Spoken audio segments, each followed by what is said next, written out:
bug bounty is super interesting, super fun, and money giving. I'll tell you. There are platforms. I'll give you one example. I do bug bounty on Bug Crowd. Okay. There are other platforms as well. I guess HackerOne is one of the very famous platforms. Its name. So what you do is you go, you register. There are a hell lot of open.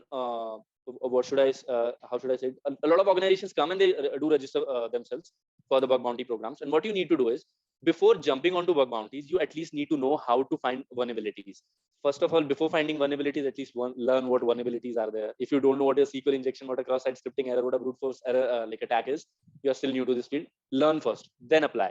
Okay, go to these platforms, you register, and boom, you found a vulnerability on one of the websites. What you'll do is you'll write a report about that vulnerability and you'll send it to the platform, maybe Bug Crowd. Okay, and then the company will evaluate it and they'll give you a bounty, is what we call that in like common terms. So that's bug bounty, and the bounty is in dollars, and it's a pretty good amount, guys.